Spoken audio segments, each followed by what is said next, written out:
മുതിർന്ന CPI നേതാവും പീരുമേട് MLA-യുമായ വാഴൂർ സോമൻ അന്തരിച്ചു. തിരുവനന്തപുരത്ത് ഹൃദയാഘാതത്തെ തുടർന്നാണ് അപ്രതീക്ഷിത വിയോഗം.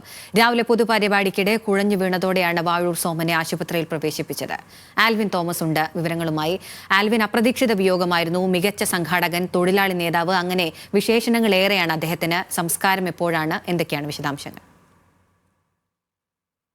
തോട്ടം തൊഴിലാളി മേഖലയിലെ കരുത്തുറ്റ നേതാവായിരുന്ന പീരുമേട് MLA കൂടിയായിരുന്ന വാഴൂർ സോമൻ്റെ അന്ത്യം വൈകിട്ട് 5:30 മണിയോടെ തിരുവനന്തപുരത്ത് വെച്ചായിരുന്നു. റവന്യൂ അസംബ്ലി യോഗത്തിൽ പങ്കെടുക്കവേ അദ്ദേഹം കുഴിഞ്ഞു വീഴുകയായിരുന്നു. തുടർന്ന് ആശുപത്രിയിൽ എത്തിച്ചെങ്കിലും ജീവൻ രക്ഷിക്കാൻ കഴിഞ്ഞില്ല.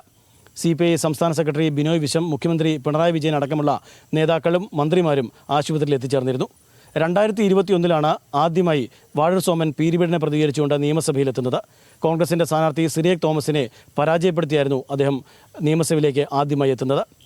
അദ്ദേഹം ഇപ്പോൾ CPIയുടെ സംസ്ഥാന കൗൺസിൽ അംഗം, അതോടൊപ്പം തന്നെ AITUC-യുടെ ദേശീയ പ്രവർത്തക സമിതി അംഗം, അതോടൊപ്പം തന്നെ AITUC-യുടെ സംസ്ഥാന വൈസ് പ്രസിഡന്റ് എന്നീ നിലകളിൽ പ്രവർത്തിച്ചു വരികയാണ്. മുമ്പ് അദ്ദേഹം വെയർഹൗസിംഗ് ബോർഡിൻ്റെ ചെയർമാൻ കൂടിയായി പ്രവർത്തിച്ചിട്ടുണ്ട്.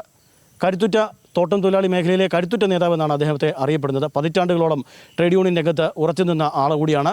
മുതിർന്ന നേതാക്കളായിരുന്ന കാനം രാജേന്ദ്രനൊപ്പവും CA കുര്യൻ അടക്കമുള്ള നേതാക്കൾക്കൊപ്പവും അദ്ദേഹം പ്രവർത്തിച്ചിരുന്നു. പീരുമേടിൻ്റെ ഓരോ മുക്കും മൂലയും അദ്ദേഹത്തിന് സുപരിചിതമായിരുന്നു എന്നതാണ് ഏറ്റവും ശ്രദ്ധേയമായ കാര്യം.